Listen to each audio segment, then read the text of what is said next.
Hello, my name is CB. This is the very first video in which I'm talking, and it could be the last. We don't know yet. We're gonna find out. So, since this is technically sort of an introductory video, despite it not being the first one, I'll go into a little bit about myself. I've done this intro a few times now, and I already can feel that the hardest part of this is going to be eliminating all of the mouth sounds, so woo. Okay, we're into it. All right. So, as you can probably tell, I am a digital artist. I am also a performer, and I have heavy interests in insects and in, well, arthropods, I guess, and in the ocean. So, CB. I also have a very heavy interest in writing focused around characters, and that is one of the reasons I care so much about the subject I've decided to talk about today. And that's what you're here for because I put it in the title. So, let me get into that. A topic I am very passionate about is the happy-go-lucky character archetype, and it could go by a number of names. Mainly, it's an archetype of a character who is often excitable, cartoonish, kind, and optimistic. The character might be eccentric and unique even to other characters within their source material. Popular versions of this character, such as those I'm drawing in this video, are often very feminine and sweet as well, although this isn't a rule, it's just something that happens a lot. You don't need to have any knowledge of these characters for this video, as I'm only using them as examples. I'll go ahead and give them a quick introduction, just so you know who they are. This is Spinel and Pinkie Pie, in case you've never heard of her. Spinel is a character from the Steven Universe movie, and one major aspect of her character is the fact that as part of her personality, she's written to sort of embody the most obnoxious aspect of the happy-go-lucky girl character archetype. And you ideally get attached to her over the course of the movie, whereas Pinkie Pie, on the other hand, rather than annoying her audience, she's actually perhaps the most widely beloved female happy-go-lucky character I can think of. Whether or not there are loads of people who find her annoying, and I'm absolutely sure there are, it shows that most people who love My Little Pony also enjoy Pinkie Pie. What I want to talk about here isn't really the characters themselves. I'm looking at them divorced from their source material and talking about what makes them relevant and interesting to me, as well as how I think people generally view these kinds of characters and how that actually seems to be changing in recent years because of characters like these two. And I will talk about them a bit though, so, strap in for that. I absolutely adore happy-go-lucky characters. It's not just the fact that they tend to be so cute and very cartoony, especially in these examples, but I feel like there's something to be said about relatability. One thing that I think prevents a lot of people from liking happy-go-lucky characters who can come off as goofy and obnoxious, like Spinel and Pinkie Pie, is their initial lack of relatability. When I think of characters that are loved for being relatable, I tend to think of characters who have darker personalities. Not like a killer or something necessarily, or something along those lines. I mean a character who has a lot of sadder and angrier moments. Some characters may be praised for their relatability while coming across as in tune with reality, which a lot of people seem to take to mean that they're depressed and have a pessimistic view of the world as a whole, while they despise other characters for being too happy or trying too hard to make the world a better place. The most literal examples of this I can think of is how people tend to view the characters of joy and sadness from Inside Out. One is praised, and rightfully so, for being a subverted expectation of an often despised emotion, and one is hated for being the same thing, but for an obviously more appreciated feeling, i.e., joy. One example of a character initially praised for their cynical relatability is Daria from the show of the same name. And it came out in 1997, which was around the time Western cartoons were getting a big boom of popularity when it came to appreciating their method of storytelling. Just not things that are very episodic or goofy like Looney Tunes, something more along the realms of an actual serialized show, but a little bit goofy and in animated format. Daria, the character, was criticized more over the course of the series as she started to become a happier and less nihilistic person. Sort of like a betrayal of her character is what people saw it as, and it can be assumed that this had something to do with American audiences being unused to the idea of characters in the medium of cartoons specifically changing at all from the beginning of the show to the end, though this is more of a speculation on my part. This has changed a lot over the years. However, I don't think the criticisms tend to be as harsh for characters who go from being kind and sweet to being more cynical and depressed, and I might bring up a couple of examples of that. It's been the case a few times where I've seen shows criticized for having characters solve problems by being kind, rather than figuratively pulling out the brass knuckles and beating the antagonist to death, which is kind of funny, but I mean, there's a point where you have to ask why these people are even watching the show in the first place, if they want that to happen. Yeah, I'm watching this family cartoon because I want to see a 13-year-old beat someone to death on screen. We can't all be like My Little Pony. For someone who's seen, read, or otherwise experienced a lot of different media, I'm sure you've seen pessimistic protagonists before. A lot of characters who are written to be relatable can come across as insecure or beaten down by the world. Think YA novels. This is evident especially in media popular with younger people like teenagers and adults who see more world-weary protagonists as being similar to them. If you look at the show Avatar: The Last Airbender, you can see the differences in how people treat the character Aang versus how they treat the character Zuko. Despite them arguably having similar levels of depth, one is more explored and seen as more relatable than the other for a variety of reasons, and personality is a big one, not to mention the fans, how they, the different ways that they view these two characters is, there's a pretty big divide there.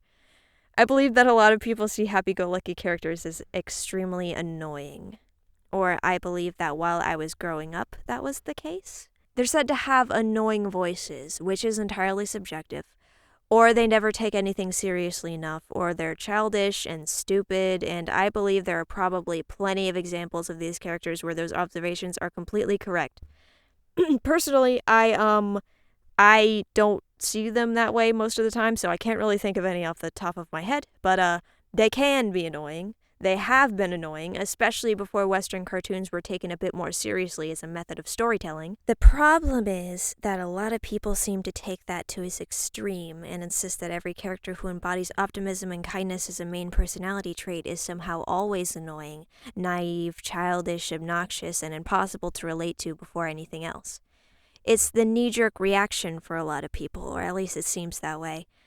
A good example of a character that faced a lot of scrutiny in this fashion is Bubbles from Powerpuff Girls, who, though she wasn't, to my knowledge, widely hated, was still criticized for being too annoying and naive, and her sisters were, and still tend to be, vastly favored above her.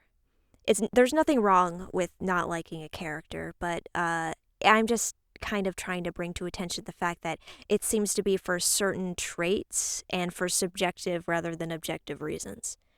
I find this kind of funny, too, because Bubbles and Pinkie Pie aren't exactly incredibly different characters, though one main difference being that one of them is an adult and the other one is like 6. I don't think that hating them forever has to be the case, and I also don't think it's been the case at all for a lot of different characters in a lot of different shows and movies for family audiences in the past couple of decades. I'm about to name drop a lot of different shows, and they're all going to be cartoons, so buckle up. There are a lot of happy-go-lucky protagonists who are not widely hated in modern cartoons, to my knowledge. There's Pinkie, Star Butterfly from Star vs. the Forces of Evil, Wander from Wander Over Yonder, Luz from Owl House, Steven from Steven Universe, Molly McGee from The Ghost and Molly McGee, Unikitty from Unikitty, Izuku Midoriya from My Hero Academia, that's right, I snuck an anime in there, and so on. Some being more exaggerated than others, but all embodying a sort of undying kindness and optimism that hasn't deterred most people from appreciating them. So what's the reason it feels different? Well, in my opinion, it's their explicit depth. These shows have it in common that they give these characters more to their personality than just what we see on the surface. They might have anger issues, an incredibly dark past, emotional complexity, they might be extremely experienced, or we might see the journey they go on that tries to take away their kindness, and we cheer for them to continue to be the best version of who they are. What makes it good is when the other parts of these characters don't take away from the optimistic and kind person that they naturally are. And there's also SpongeBob from the first 4 seasons of SpongeBob SquarePants. Aang from Avatar The Last Airbender, Mabel Pines from Gravity Falls, and others who, despite being initially loved, lost that love more and more with growing controversy as their shows went on, or in the case of one, continues to go on despite popular opinion. With characters like SpongeBob, this comes down to exaggeration of character qualities to the point that he's no longer recognizable from who he used to be. But for characters like Aang and Mabel and even Steven Universe, they're rather criticized for staying the same in a way. Aang has it as an important aspect of his culture and life that he does no harm, yet was harshly criticized for literally... God damn it. Okay, hold on, I need to drink water. This is going to be in the video. Anyway, yet was harshly criticized for not literally murdering his antagonist and instead finding another way, refusing to give up the last bit of his peaceful lifestyle that he was forced to leave behind. Mabel made a bad choice after being emotionally manipulated by a demon and feeling like she lost everything in one day, and it sparked a massive controversy of whether or not she was actually evil? Steven, similarly to Aang, was criticized for not harshly punishing the main antagonists in the series and instead redeeming them and trying to save everyone. And all of these characters have differing levels of controversy, and I mean way differing levels, but it seems like their more critical and nihilistic counterparts don't tend to face the same amount of scrutiny despite their similarly questionable choices, because they happen to be more relatable to a large portion of the audience, or that is what I think is the case. There are definitely other factors that can work into this, but my problem is not the fact that people criticize these characters at all, though I do think it can be unfair, especially in some cases above others. My problem is that there are other protagonists who, like I said, may make similar mistakes or questionable choices, do not face the same scrutiny just because of the difference of personality or perhaps appearance or age. A lot of things can work into it. But, side note, something funny to me about SpongeBob SquarePants are the different ways people view SpongeBob versus Squidward even now, and it kind of proves my point, in a way. SpongeBob has undying optimism and silly kindness, but has a temper, and is an adult man with a job. Meanwhile, Squidward is also an adult man with a job, and intensely nihilistic and self-absorbed, and is generally a complete jerk for most of the time he's on screen, except for the moments where he's specifically being nice to SpongeBob. Yet people still seem to vastly favor and relate to Squidward. I mostly just think this is funny, but there's a reason so many bad things happen to him in the earlier seasons. It's because he brings it on himself for being a cynical jerkwad. Current writers of the show don't quite seem to understand this. Spinel is a character who we initially see at her darkest and most hurt state of being before seeing how different she is when she's happy.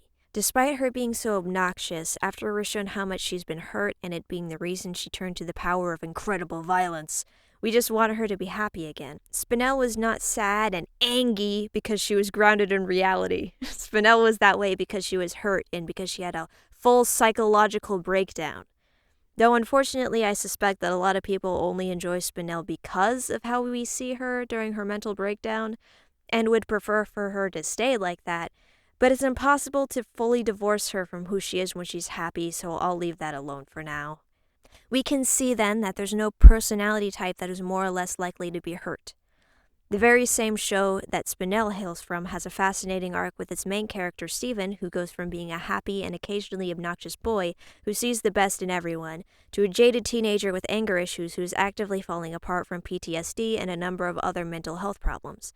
Steven is relatable when he's a teenager, but he's not a different person. He's the same person who became a lot unhappier because other people beat him down as a result of him being his kind and loving self. He is still that person, just like Spinel. If he becomes mentally healthier, I can see him showing that a bit more and maybe not being so quick to let go of silly or fun things that are marked as childish as he gets older. That goes back to what I said earlier about characters not being as harshly criticized if they go from being happy-go-lucky to being more serious and cynical.